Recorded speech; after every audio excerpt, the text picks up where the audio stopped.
galit siya sa mga baklang katulad nyo. Ay! Pero, meron siya nakarelasyon before na bakla din. That's right. Yes. Pangalanan na natin. Alvin Aragon na Alvin naman. Aragon. Lagi na lang siya. Diba? Ganon. Uy, mali. Ano, Meron na siya. ano masasabi mo dyan? Masyado na siyang sikat, Oo. tigilan na natin. Sobra. Ako naman ang masasabi ko kung nanonood ka man ngayon, harap-harapan na, hindi ako natatakot. Mas malinis ka pa sa holy water. Hindi, kasi nga kay ano naman, hindi na sa dinirepensahan ko si Alvin Aragon. Sa religion lang niya, sa paniniwala niya, doon ako medyo against sa kanyang, the way he expresses himself, no? Yes, yes. Pero ang sa akin kasi, nung nakausap ko naman siya personally, doon sa GMA7, mabait siya. Ako na trans, kinausap niya ng maayos, nagtatawanan pa nag-usap kami. kayo. Yes. Taping ng Mami Dires. Oo. No, kasi ganito lang naman yan.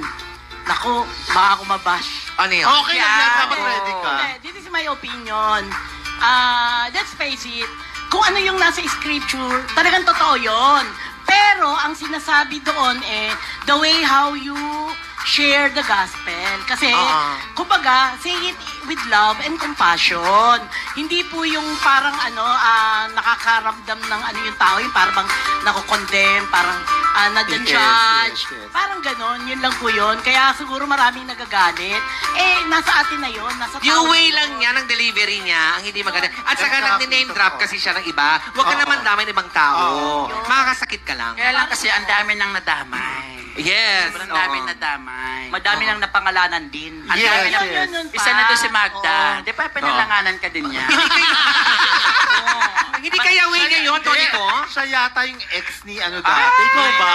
Basta ako, isa lang masasabi ko na pag nakita kami ni Alvin, papainumin ko talaga siya ng holy water. Ay, gano'n.